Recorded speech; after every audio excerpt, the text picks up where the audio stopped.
Eu tinha 22 anos quando decidi finalmente aceitar o convite insistente dos meus primos para passar um fim de semana prolongado na fazenda deles no interior, um lugar que não visitava há pelo menos 5 anos, desde a última reunião de família grande que acontecera quando minha avó ainda era viva. Gabriela, esse era eu, morena de cabelos longos e cacheados que chegavam quase na cintura, olhos castanhos escuros, 1,65 m de altura, corpo que mantinha com a academia 3 vezes por semana quando conseguia escapar do trabalho. Estava completamente acostumada com a vida agitada e frenética da cidade grande. Trânsito caótico, pressa constante, barulho incessante de buzinas e construções. Então a ideia de alguns dias de paz absoluta e tranquilidade no campo soava como exatamente o que minha mente exausta precisava depois de meses particularmente estressantes de trabalho, como analista financeira em banco grande.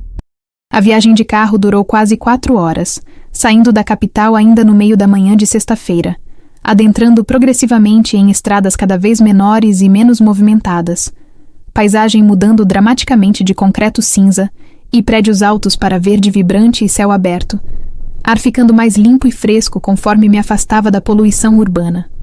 Coloquei playlist de músicas relaxantes, abri as janelas do carro para sentir o vento no rosto e fui gradualmente sentindo a tensão acumulada nos ombros começar a se dissipar, quando finalmente cheguei naquela propriedade familiar extensa que guardava tantas memórias douradas da minha infância de férias de verão correndo descalça pelos campos. Foi uma alegria genuína e profundamente nostálgica ver meus primos novamente após tanto tempo. Tanta coisa tinha mudado nesses 5 anos, que pareciam simultaneamente ter passado voando, mas também pareciam uma eternidade, considerando quantas mudanças de vida todos tínhamos atravessado. Minha prima Ana tinha 19 anos agora. Tinha se transformado em uma mulher bonita e surpreendentemente confiante comparada com a menina tímida que eu lembrava, estudando veterinária na cidade vizinha e claramente apaixonada pelo trabalho com animais da fazenda. E meu primo Rafael tinha 24 anos. E bem, ele tinha mudado de formas que eu definitivamente não estava nem remotamente preparada para processar ou lidar. A última vez que o tinha visto há 5 anos atrás, Rafael ainda era praticamente um adolescente meio desajeitado e desengonçado, magro demais, tímido ao ponto de ser quase antissocial, aquele primo mais velho que ficava no canto nas reuniões de família mexendo no celular e mal conversava com ninguém. Mas quando ele chegou da roça naquela tarde por volta das 3, cavalgando tranquilamente em um cavalo alazão lindo e imponente, chapéu de couro protegendo do sol escaldante, eu literalmente fiquei boquiaberta e completamente sem palavras diante da transformação absolutamente completa que ele tinha sofrido. Ele tinha virado um homem no sentido mais completo e visceral da palavra, facilmente 1,80 m de altura, ou talvez até um pouco mais, ombros incrivelmente largos e quadrados, corpo visivelmente musculoso e perfeitamente definido, não daquela forma artificial e exagerada de academia e suplementos, mas do trabalho físico pesado e constante diário na roça, aquele tipo de corpo realmente funcional e impressionantemente forte que vem naturalmente de anos carregando sacos pesados de ração, consertando cercas quilométricas, lidando fisicamente com gado grande e às vezes agressivo. A pele estava profundamente bronzeada de sol constante, batendo sem piedade durante horas todos os dias.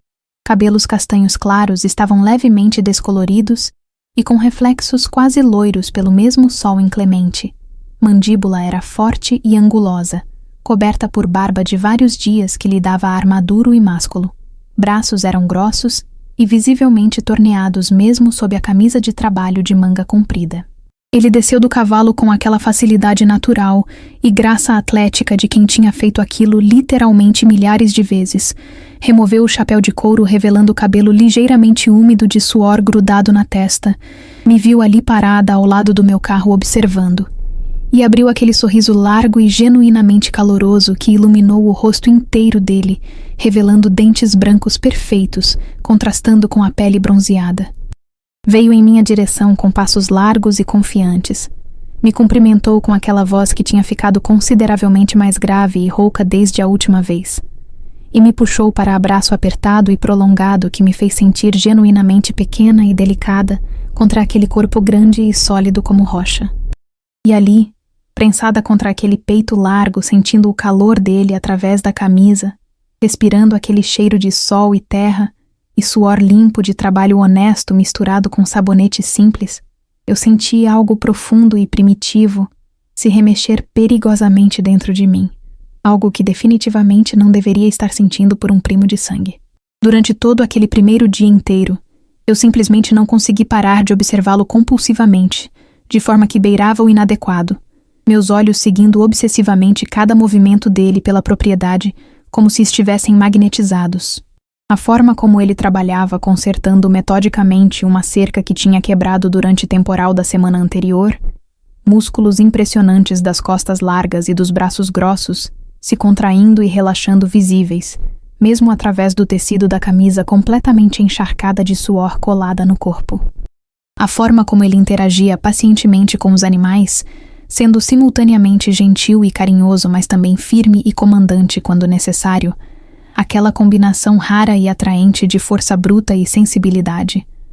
A forma como ele ria profunda e genuinamente das histórias engraçadas que sua irmã Ana contava no almoço servido na varanda com vista para os campos verdes se estendendo até onde a vista alcançava, aquele riso masculino e contagiante que vinha do fundo do peito. E pior ainda, a forma como eu ocasionalmente pegava ele me observando também de volta quando ele achava que eu não estava prestando atenção ou estava distraída conversando com Ana, aqueles olhos escuros e intensos me avaliando de cima a baixo de um jeito que definitivamente não era fraternal ou primo, que fazia meu estômago apertar nervoso e minha pele formigar toda, que fazia aquele calor inconveniente subir pelo meu pescoço até as bochechas. O jantar daquela noite foi servido na cozinha grande e aconchegante da casa, aquela cozinha de fazenda com fogão a lenha e mesa enorme de madeira maciça que acomodava facilmente 10 pessoas. Comida caseira absolutamente deliciosa e farta, feita com amor pela tia, minha prima Ana e até Rafael tinham ajudado a preparar. Conversas animadas e alegres atualizando uns aos outros sobre absolutamente tudo o que tinha acontecido nos últimos 5 anos que não nos víamos, risadas frequentes e calorosas, aquela sensação profundamente boa e reconfortante de estar entre família que te ama incondicionalmente. Mas havia uma corrente subterrânea perigosa de tensão crescente entre mim e Rafael, que eu tinha absoluta certeza que não era apenas imaginação ou projeção da minha parte. Aqueles olhares carregados e deliberados que duravam vários segundos demais para serem casuais ou inocentes, aqueles roçares aparentemente acidentais de mãos ao passar pratos ou alcançar a jarra de suco que pareciam acontecer frequente demais e durarem tempo demais para serem mera coincidência. Aquele calor palpável que parecia emanar dele cada vez que ele se inclinava perto de mim para alcançar algo na mesa. Aquele perfume masculino dele invadindo meu espaço e meus sentidos e fazendo minha cabeça girar levemente.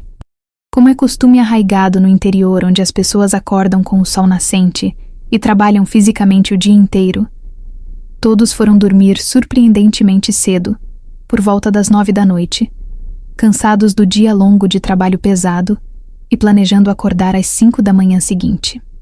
Me despedi de todos com beijos afetuosos nas bochechas e abraços apertados.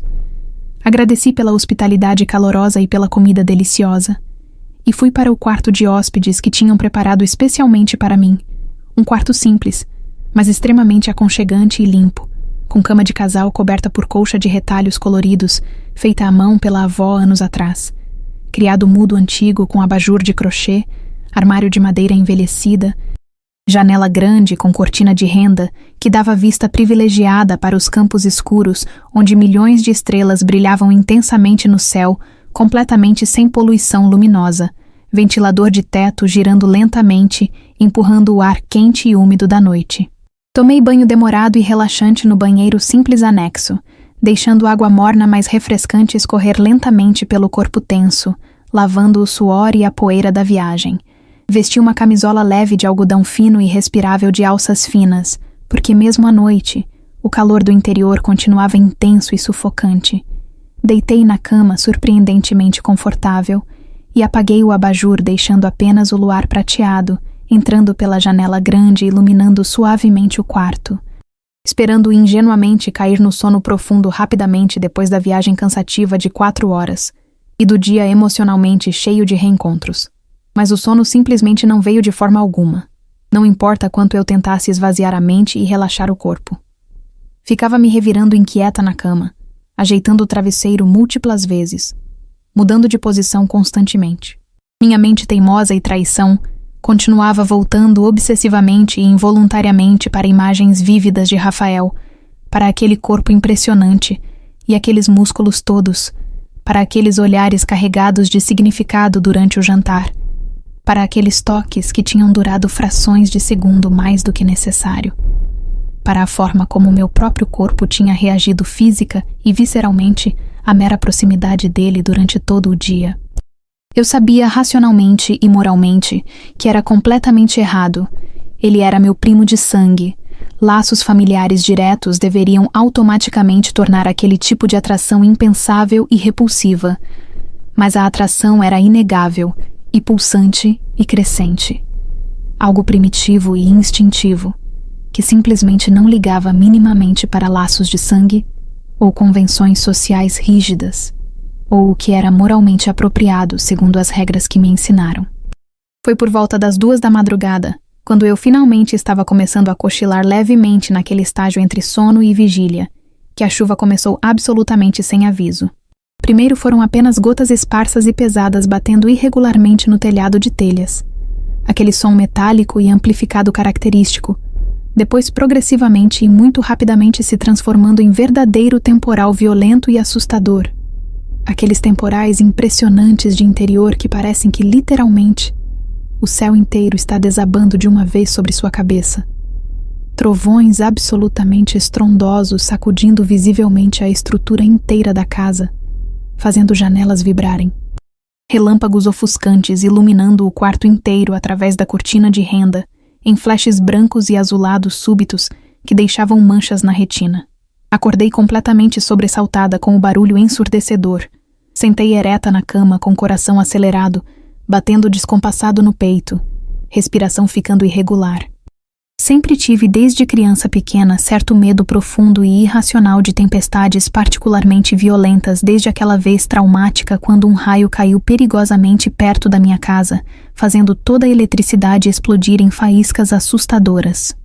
E foi exatamente então, durante um clarão particularmente forte e prolongado de relâmpago, que iluminou literalmente cada canto do quarto como se fosse meio-dia, que vi a porta do quarto se abrir devagar e cautelosamente, rangendo levemente nas dobradiças antigas. Meu coração, já acelerado, disparou ainda muito mais violentamente. Dessa vez não tanto de medo da tempestade assustadora, mas de antecipação nervosa intensa, quando reconheci imediatamente e inconfundivelmente a silhueta grande e característica de Rafael entrando no quarto com cuidado óbvio de não fazer barulho desnecessário, fechando a porta silenciosamente atrás dele. E então, ouvi distintamente aquele clique metálico baixo, mas absolutamente definitivo da tranca sendo girada e travada lentamente. A luz intermitente dos relâmpagos contínuos revelava que ele estava vestindo apenas uma calça de moletom gasta, pendurada baixa nos quadris definidos. O torso estava completamente exposto, revelando em toda sua glória impressionante aquele corpo que tinha me obcecado o dia inteiro.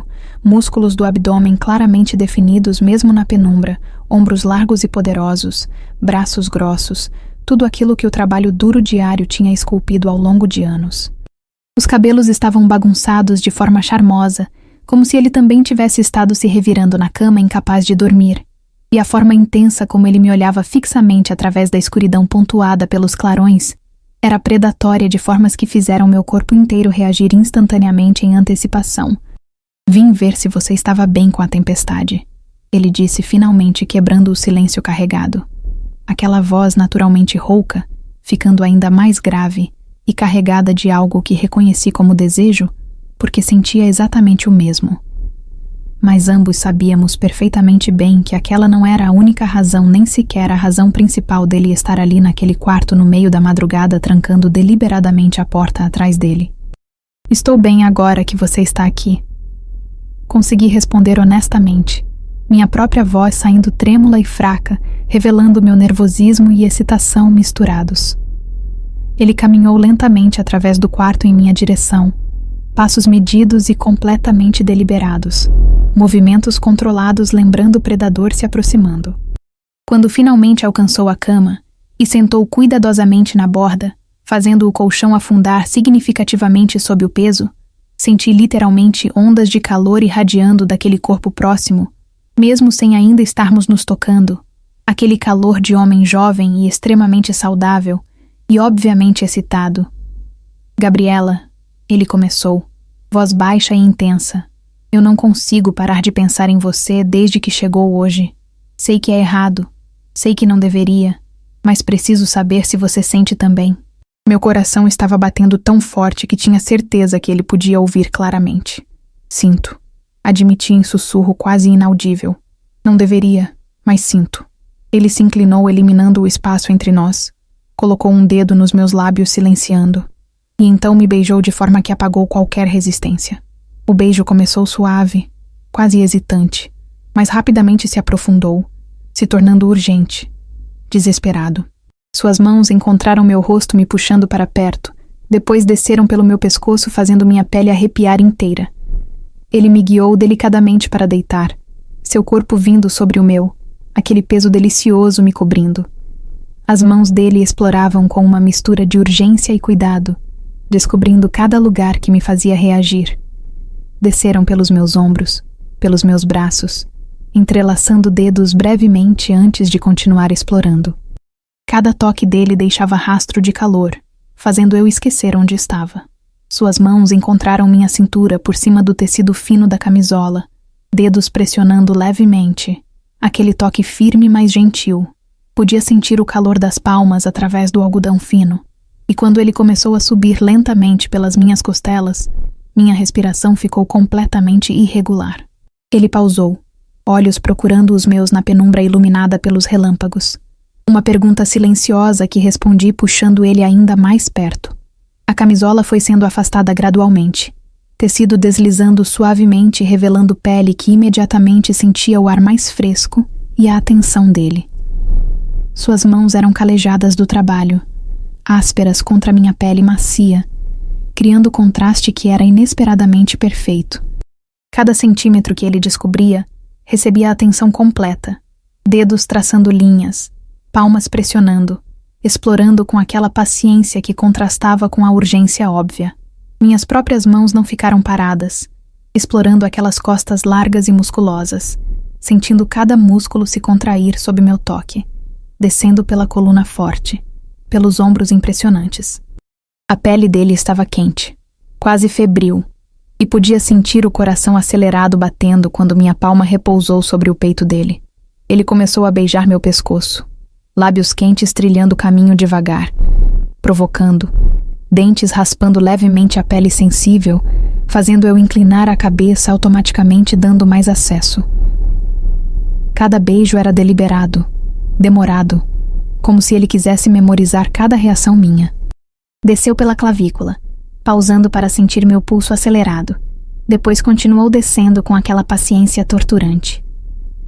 Quando nossas respirações ficaram completamente descompassadas, quando o ar no quarto parecia ter ficado mais denso e quente apesar da chuva esfriando lá fora, quando cada toque parecia amplificado 1000 vezes, foi quando aconteceu aquela conexão mais profunda que mudaria tudo. Não posso descrever exatamente como foi sem cruzar linhas que não devo cruzar, mas posso dizer que foi intenso de formas que transcendiam apenas o físico. Ele se movia com aquela combinação de vigor jovem e controle impressionante, cada movimento calculado para nos levar mais alto juntos. Havia força nele, aquela força funcional de anos trabalhando fisicamente, mas havia também gentileza surpreendente, atenção constante às minhas reações, ajustando quando necessário, intensificando quando meu corpo pedia. A cama rangia perigosamente sob nós, e cada trovão lá fora parecia pontuar momentos particularmente intensos. Mudamos de posição mais de uma vez, explorando diferentes formas de conexão. Às vezes eu tinha controle, sentada olhando diretamente para aquele rosto que tinha se tornado simultaneamente familiar e completamente novo. Outras vezes ele assumia, me virando com aquela facilidade que vinha da força pura, me posicionando de formas que faziam cada sensação se intensificar ainda mais. Sempre havia aquela comunicação silenciosa entre nós. Olhares que perguntavam e respondiam. Toques que guiavam e encorajavam. As mãos dele pareciam estar em todo lugar simultaneamente. Na minha cintura segurando firmemente. Nas minhas costas pressionando. No meu cabelo puxando gentilmente, fazendo minha cabeça inclinar para trás, expondo meu pescoço para os lábios dele. E minhas mãos respondiam, arranhando levemente aquelas costas largas, apertando aqueles ombros musculosos, puxando ele impossivelmente mais perto mesmo quando já não havia espaço entre nós. Ele sussurrava coisas no meu ouvido entre respirações pesadas, aquela voz rouca ficando ainda mais grave e carregada de desejo, dizendo como tinha pensado naquilo, como eu era mais do que imaginara, como não queria que aquele momento terminasse. E eu tentava responder, mas as palavras saíam fragmentadas, entrecortadas, porque pensar coerentemente tinha se tornado impossível quando cada terminação nervosa do meu corpo estava em chamas. Quando finalmente aquela tensão que tinha estado construindo alcançou o ponto insustentável, quando meu corpo inteiro começou a tremer incontrolavelmente, quando ondas de prazer tão intensas que quase doíam começaram a me atravessar, eu tive que morder meu próprio braço para não gritar e acordar a casa inteira. Ele não estava longe atrás, e sentir ele perder aquele controle impressionante que tinha mantido, sentir ele se entregar completamente enquanto sussurrava meu nome como oração, fez tudo ainda mais intenso. Ficamos entrelaçados depois, suados e tremendo, tentando recuperar capacidade de respirar normalmente. Ele beijou minha testa, minha bochecha, meus lábios, de forma surpreendentemente terna. A chuva tinha diminuído para a garoa, e o amanhecer começava a clarear timidamente. Ele permaneceu comigo ali naquela cama até os primeiros raios reais de sol começarem a entrar pela janela, conversando baixinho sobre tudo e nada, nos beijando de forma mais lenta e exploratória agora que a urgência inicial tinha sido saciada, e eventualmente nos encontrando de novo de forma consideravelmente mais suave e terna, que fazia aquilo parecer menos sobre desejo físico puro e mais sobre conexão genuína. Mas finalmente e muito relutantemente teve que sair silencioso como fantasma voltando para o próprio quarto, antes que o resto da família acordasse e descobrisse onde ele tinha passado a noite. O resto daquele fim de semana foi experiência surreal de viver duas realidades simultâneas. Durante o dia éramos primos normais e apropriados interagindo de forma familiar e casual sob os olhares dos tios e da Ana, ajudando nas tarefas da fazenda, compartilhando refeições, rindo de histórias. Mas havia aqueles momentos roubados de olhares intensos carregados de memórias recentes e promessas futuras através da mesa do café da manhã, toques aparentemente casuais que duravam segundos demais quando passávamos um pelo outro no corredor, encontros brevíssimos atrás do celeiro onde ele me prensava contra a parede de madeira e me beijava com aquela urgência que me deixava tonta. E então, havia as noites. Mais 2 noites onde depois de todos dormirem ele aparecia na porta do meu quarto, trancava atrás de si e passávamos horas nos explorando e nos conhecendo de todas as formas possíveis, descobrindo preferências e limites, construindo intimidade que ia muito além do físico para algo mais profundo e conectado. Quando chegou o domingo à tarde e tive que inevitavelmente fazer as malas e me despedir para voltar relutante para minha vida na cidade grande, houve aquele momento onde nossos olhares se encontraram e prenderam, comunicação silenciosa de tudo que não podíamos dizer em voz alta na frente da família. Sabia com absoluta certeza que tinha cruzado uma linha moral fundamental que sociedade diz não dever ser cruzada, que tinha violado tabus familiares profundos, que tinha feito algo que tecnicamente era errado em múltiplos níveis. Mas também sabia com igual certeza que tinha vivido e experimentado algo tão intenso e genuíno e transformador que mudaria para sempre e profundamente como eu entendia conexão humana, desejo, intimidade e até amor. E a parte mais confusa e desconcertante de todo aquele fim de semana era que, apesar de toda a culpa católica tentando me esmagar, uma parte significativa de mim não se arrependia nem minimamente. Quer mais histórias que exploram honestamente os momentos proibidos e intensos que nos transformam e nos fazem questionar nossas próprias regras e limites? Segue o canal para não perder os próximos relatos sem julgamento. Deixa o like se essa história te tocou de alguma forma E comenta qual situação complexa você quer ver explorada no próximo vídeo.